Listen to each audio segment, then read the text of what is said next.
आज Doubtnut app download करें। Doubtnut पर अपने सभी गणित, रसायन विज्ञान, भौतिक विज्ञान और जीव विज्ञान के डाउट्स का करो सफाया। बस प्रश्न की फोटो खींचो, एक ही प्रश्न को क्रॉप करो और तुरंत वीडियो सोल्यूशन पाओ। अभी डाउनलोड करें। आज का हमारा प्रश्न है, किसी पतले प्रिज्म द्वारा उत्पन्न विचलन किन किन बातों पर निर्भर करता है। तो आज हम देखेंगे कि किन किन बातों से विचलन होता है या कौन सी ऐसी बातें होती हैं जिससे जो हमारा विचलन कम करवाती हैं या ज़्यादा करवाती हैं। तो आज हम वो बातें देखेंगे जिस पर हमारा जो विचलन है वो निर्भर करता है। ठीक है, तो पहला पॉइंट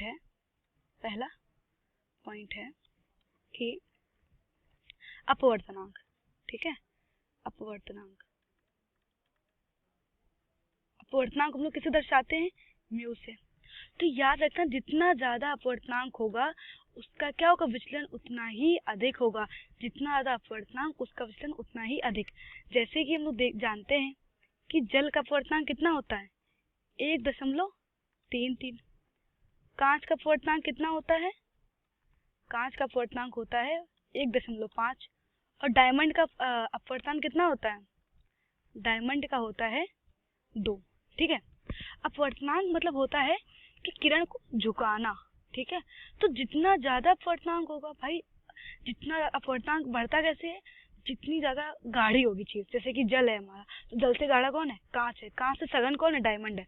तो जितना ज्यादा अपवर्तनांक होगा, किरण क्या होगी? उतनी ज्यादा झुकेगी। जब किरण उतनी ज्यादा झुकेगी तो क्या होगा, जो विचलन होगा वो भी उतना ही अधिक होगा।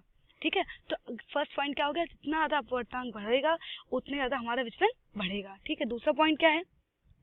सेकेंड पॉइंट है, दूसरा है हमारा प्रिज्म कोण। तो ये भी ध्यान रखने वाली बात है कि जितना ज्यादा प्रिज्म कोण होगा उतना ही विचलन ज्यादा होगा। जितना ज्यादा प्रिज्म कोण उतना ज्यादा विचलन। ठीक, तीसरा क्या है? तीसरा है हमारा, ये है ध्यान देने वाली बात, तरंग दैर्घ्य। तो क्या होगा? जितनी ज्यादा तरंग दैर्घ्य होगी उतना ही कम विचलन होगा।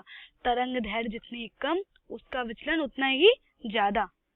अब देखो ये कैसे, हम लोग को पता है कि जो भी प्रकाश होता है हमारा, सूर्य का प्रकाश किसी प्रिज्म से होकर जाता है तो वो 7 रंगों में बट जाता है। ठीक है, और जो 7 रंगे होती वो होती क्या है? अलग अलग रंग की अलग अलग तरंग दैर्घ्य होती है। हम लोग दर्शाते हैं विबग्योर। ठीक, विबग्योर। तो नीले रंग का तरंग दैर्घ्य सबसे कम होती है। जो हमारी तो तरंग दैर्घ्य है वो क्या है? ये बढ़ते हुए क्रम में है।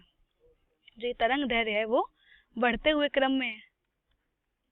बढ़ता हुआ क्रम। सबसे कम तरंग दैर्घ्य किसकी है? नीले की। बैगनी रंग की तरंग दैर्घ्य सबसे कम है, ये होती है 400 नैनोमीटर।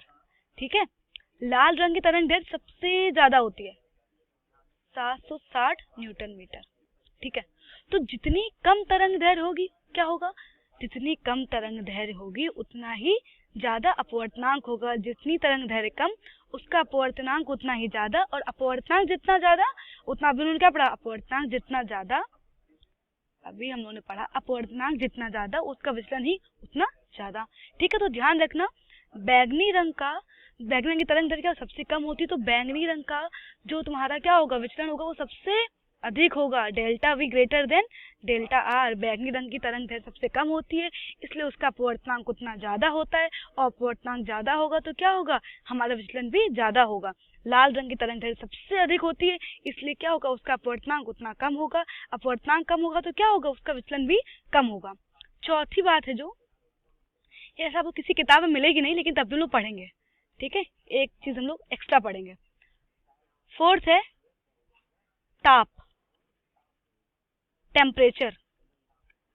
ठीक, अब होगा क्या कि टेम्परेचर बढ़ाने पर, जितना हमारा टेम्परेचर बढ़ेगा उतना ही डेल्टा कम होगा। अब ये कैसे हो रहा है? देखो, जैसे हम लोग टेम्परेचर बढ़ाएंगे तो क्या होगा? किसी भी पदार्थ के अंदर जो क्या होंगे? मॉलिक्यूल्स होंगे, जो उसके अणु होंगे वो क्या होंगे? दूर दूर भागेंगे। जब दूर दूर भागेंगे तो क्या हो जाएगा? माध्यम सघन से विरल हो जाएगा। और जब माध्यम विरल हो जाएगा तो क्या होगा? उसका अपवर्तनांक उतना ही कम, और जो अपवर्तनांक कम होगा तो क्या होगा, डेल्टा भी कम होगा। तो टेम्परेचर जैसे हम लोग किसका बढ़ाएंगे, किसी का ताप बढ़ाएंगे तो उसका विचलन क्या होगा, कम होगा, क्योंकि माध्यम तब सघन से विरल हो जाएगा, क्योंकि जो अणु होते हैं वो क्या हो जाएंगे, दूर दूर भागेंगे। तब दूर दूर भागेंगे तो क्या हो जाएगा, वो विरल माध्यम बनेगा। जब विरल बनेगा तो उसका अपवर्तनांक क्या होगा, कम होगा। अपवर्तनांक कम तो उसका डेल्टा भी कम। तो हमने कौन कौन सी वो बातें पढ़ी, हम लोगों ने 4 बातें पढ़ी कि अगर अपवर्तनांक ज्यादा तो डेल्टा ज्यादा, अगर प्रिज्म कोण ज्यादा तो भी डेल्टा ज्यादा, अगर तरंग दैर्घ्य जिसकी जितनी कम होगी उसका विचलन उतना ही ज्यादा होगा, और टेम्परेचर जितना ज्यादा होगा उतना ही क्या होगा, हमारा डेल्टा कम होगा। ठीक है। कक्षा 6वीं से 12वीं से लेकर नीट, IIT, जेईई वो एडवांस के लेवल तक 1 करोड़ से ज्यादा छात्रों का भरोसा। आज ही डाउनलोड करें डाउटनेट ऐप या व्हाट्सएप करें अपने सारे डाउट्स 8400 400 400 पर।